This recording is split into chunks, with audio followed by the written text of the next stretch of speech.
FreeMMOStation.com. Hey everyone, I'm Skyline Shore with FreeMMOStation.com, and I've got a review of Neverwinter here. It's by Cryptic, and it's in the Dungeons & Dragons universe, and here is just everything that I think makes the game unique. That's going to be good and bad, so let's just start the list, get into the grit. First off, I want to mention that the game has this really awesome feature, and it's called the Foundry. It allows players to make custom quest lines, and this is great for a roleplay aspect. Yes, there is roleplaying in this Dungeons & Dragons game.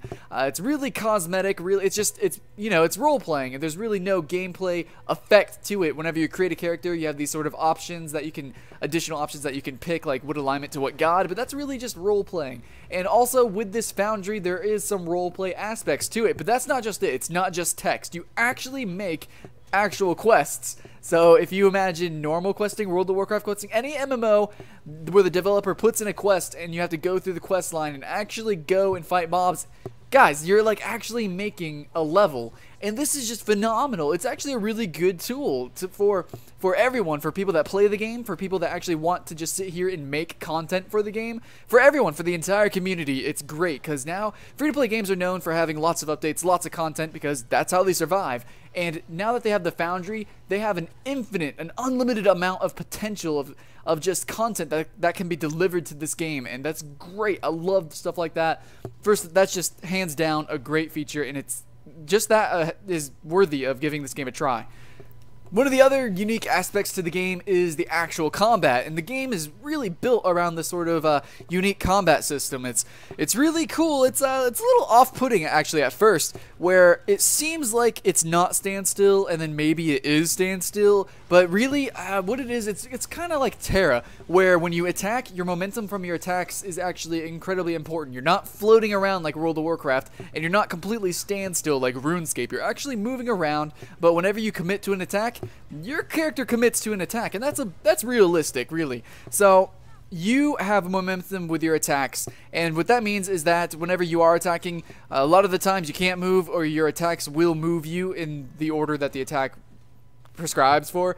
But also, after the attack is done, so you cast a spell, you have sort of a recuperation time. So this is very similar to fighting games, and it feels very much like a fighting game, where there's a lot of momentum, and that you have to take that into account. And once you actually get used to it, it becomes really, really fun, and it looks really good, especially if you watch videos. It looks more realistic, more impactful. I really liked playing this game, but at the very beginning, I thought it was kind of dumb. I didn't really understand how to use it. So the intuitiveness of that, not so much. But maybe that's just me, because I'm used to World of Warcraft. I'm used to more action-y games. But coming into this, it was just a little different. But maybe if you're more into the role-playing kind of games or standstill MMOs, you might be able to adjust better than I did.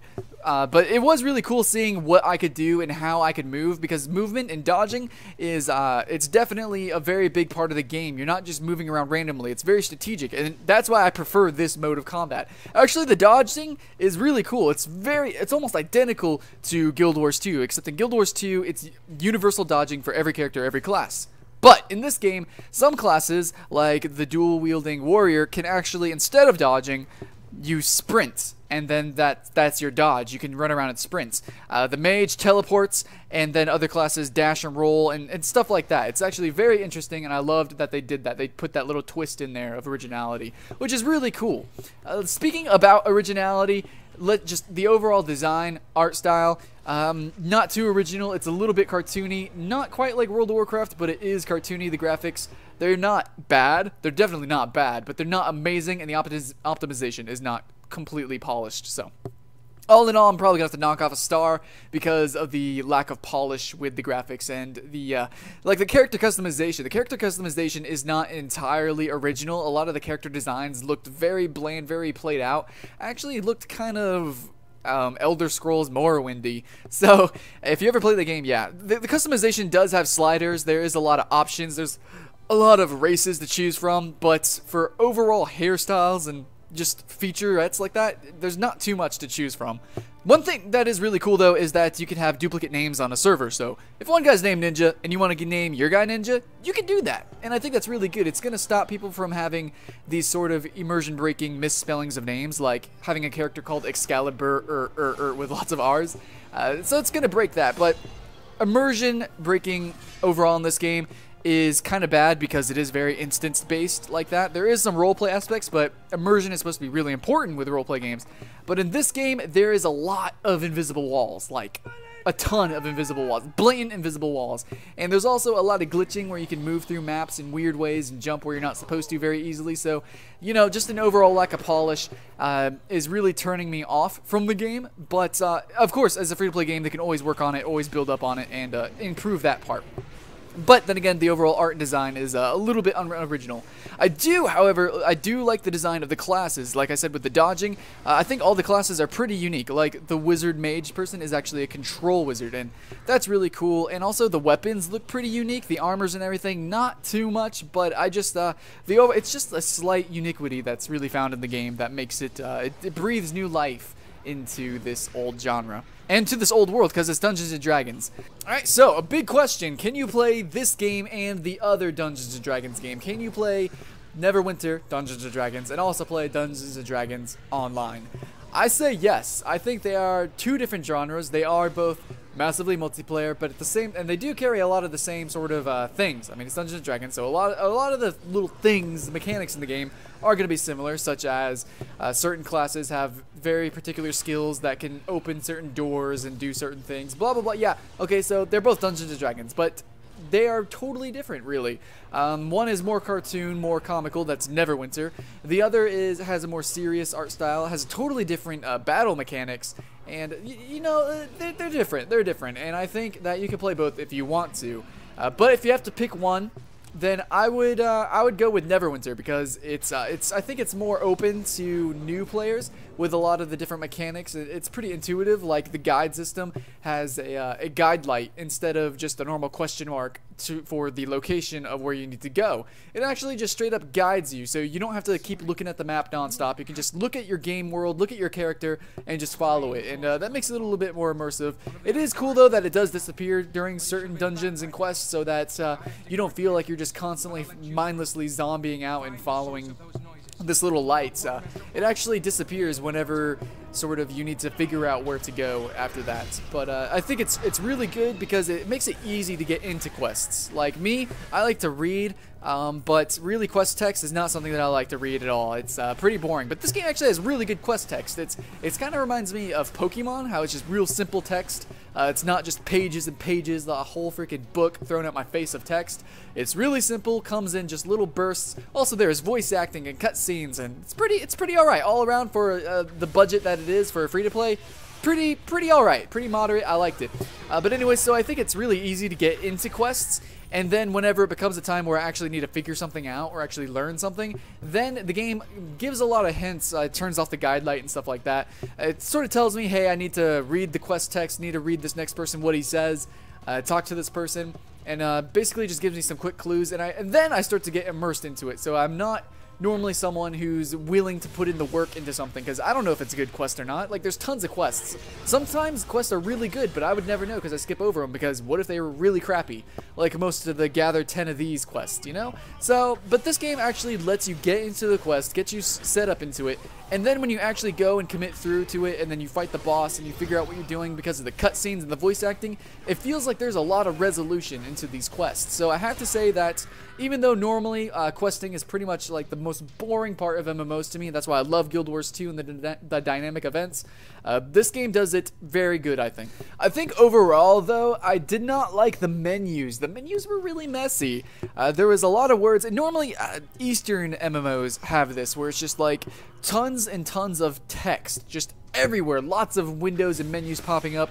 I have to say that there's not too many windows, not too many menus in this game that pop up, just pretty much the essentials. I think it could have been done a little bit better, but overall it's just very wordy. It's very hard to kind of get into this, and I play a lot of different MMOs. I play a lot of different games in general, and some of this was a little bit confusing, even though I'm very used to the format that it's using. It's very similar to pretty much any other MMO, but I just kind of wish they went for a more minimalistic styling with it, just like they did with their attacks.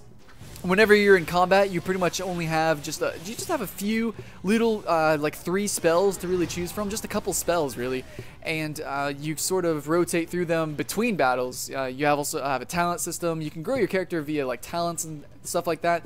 But in battle, it's very simplistic, just a few spells, and just armor pieces are a little bit complicated. You have class-specific armor pieces, so that's kind of simplistic in one way, but then at the same time, it's complicated because it's like you have all this trash stuff from items that you can't use because you're not an archer or whatever, so it's just a little weird. I don't understand why some things are in there. It doesn't really click logically with me, so that's a little bit immersion breaking. I don't see why I can't wear plate armor if I feel like wearing plate armor, but whatever.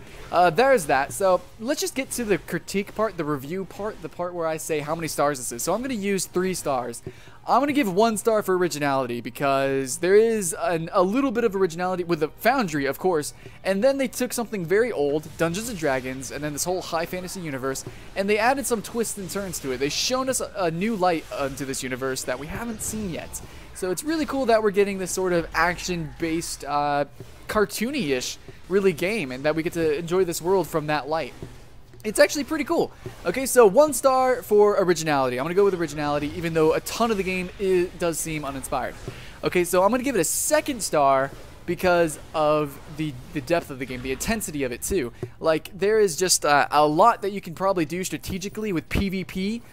There's lots of different game types and stuff, and it just seems like just playing it is actually pretty fun. I do like the combat, just all around the gameplay, the crafting, all that. There just seems like a lot that players have the ability to sort of do. It's not just like a roller coaster, really. You can craft stuff and do things, and really I think just the Foundry really plays into that too, because you can go and you have pretty much infinite content that's being brought to you. So that's one thing. The shop and everything did seem a bit expensive, but there is a lot of cosmetic items that you can have. There's mounts.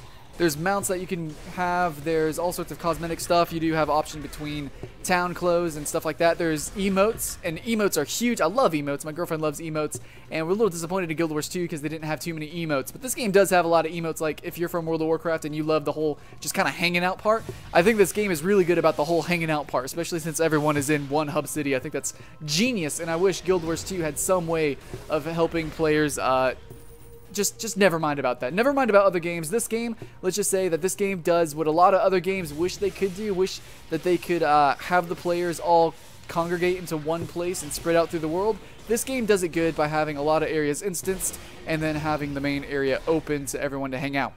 It just does it very well. In MMO Dungeon Crawler, this is how you do it. Marvel Heroes didn't quite do it right. I didn't like how Diablo did it. I think this game, this is how it's done. I think my only complaint, really, like my main complaint, which also could be a real big bonus, other than the originality and the art style, I think is that you can't control the depth with the camera, which is bad on PC, right? You can't choose how far zoomed in, like first person or whatever. You can't choose that with PC, but the control scheme seems like it matches up extremely well with consoles, and I think if this game were to go on PS4, because PS4 is getting a lot of free-to-play titles, I think if Neverwinter was on consoles, it would be phenomenal, and I feel like it just matches perfectly with the control scheme, and just the overall gameplay seems like it would go really well, and I think that'd be huge for the community. There's not many MMOs on consoles, and the next generation is coming up, and I think this would be a good step. So Cryptic, I think that's the way you should go if you're not already planned in that, because it seems like you're already going in that direction. I think that's the way it should go, and that's pretty much it. So I'm going to give it 2 stars out of 3. Pretty good game, worth a try. Get some friends and play it for a weekend and have a lot of fun. That's what I did, and I have no regrets. This game was a ton of fun. I had a good experience. At first, though, very first impressions, I was a little turned off, but it's pretty good. Once you get into it, there's a lot that you can do. Endgame's probably going to be phenomenal with just the infinite amount of content. People are probably going to be doing a lot of challenge dungeons, and I can't wait to run those. And who knows what Cryptic is going to do with their story arcs and their dungeons that we have. So I'm just really looking for a challenge. I'm really looking for the PvP. I think the PvP and then the Foundry, I think that's going to be the 2 things that separate this game. Hopefully it gets really big, and we need the community to grow. So if you could like and share this video, that'd be pretty sweet, and it'd be really good for the game too. So if you would, come join me. Let's go have some fun. I'm Skylight Shore. Thank you very much for watching my review. Don't get me wrong, I like this game. 2 out of 3 stars. It's pretty good in my book. So thumbs up, guys. See you guys later.